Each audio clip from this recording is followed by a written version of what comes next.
Hello বন্ধুরা, স্বাগতম আমাদের চ্যানেলে।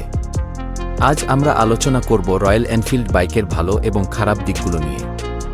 এই বাইকটি ক্লাসিক ডিজাইন এবং শক্তিশালী পারফরম্যান্সের জন্য বিখ্যাত, কিন্তু এর কিছু দুর্বলতাও আছে।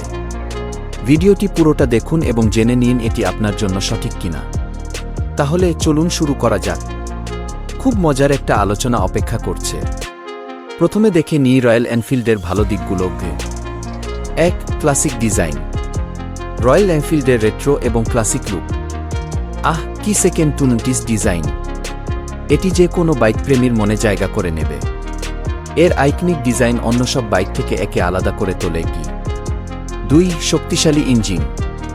এর 350 কি এবং 650 কি ইঞ্জিন সত্যি বলতে লং রাইড বা ট্যুরিংয়ের জন্য এক কথায় অসাধারণ। আর এই ইঞ্জিনের সাউন্ড একেবারে ইউনিক, মন ভরে যায়। 3. আরামদায়ক রাইডিং অভিজ্ঞতা।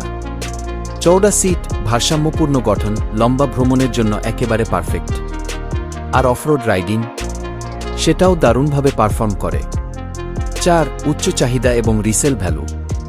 রয়্যাল এনফিল্ডের ফ্যানবেস কতটা বড় তা ভাবলেই মজা লাগে। এর রিসেল ভ্যালু এত ভালো যে আপনি শুধু বাইকটি কিনে রাখেন না, একটা আসল বিনিয়োগ করেন। এবার চলুন জানি রয়্যাল এনফিল্ডের কিছু খারাপ দিক কি। 1. ওজন বেশি। হ্যাঁ, এর ওজন একটু বেশি। নতুন রাইডারদের জন্য একটু কঠিন হতে পারে ট্রাফিকে নিয়ন্ত্রণ করা, কিন্তু অভ্যস্ত হয়ে গেলে আর সমস্যা থাকে না। 2. মেইনটেন্যান্স খরচ।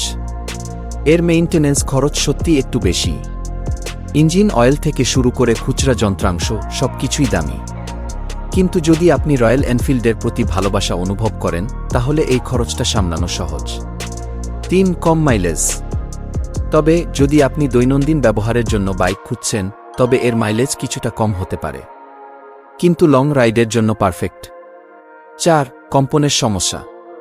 একটি ছোট সমস্যা যা অনেকেই অনুভব করেন, যখন বাইকটি উচ্চ গতিতে চলে তখন কিছু কম্পন অনুভূত হয়, যা সত্যি কখনো কখনো বিরক্তিকর হতে পারে। তাহলে বন্ধুরা, রয়্যাল এনফিল্ড বাইকের ভালো এবং খারাপ দিকগুলো নিয়ে এই ছিল আমাদের বিশ্লেষণ। এটি একটি শক্তিশালী এবং স্টাইলিশ বাইক, তবে আপনাকে এর ওজন, মেইনটেন্যান্স খরচ এবং কম মাইলেজের বিষয়টি মাথায় রাখতে হবে। আপনারা কি রয়্যাল এনফিল্ড কিনবেন? আপনার মতামত জানাতে কমেন্ট করুন, আমি খুব আগ্রহী। ভিডিওটি ভালো লাগলে লাইক দিন, আর নতুন নতুন ভিডিওর আপডেট পেতে চ্যানেলটি সাবস্ক্রাইব করতে ভুলবেন না। ধন্যবাদ, আবার দেখা হবে পরবর্তী ভিডিওতে। অনেক শুভেচ্ছা আপনাদের।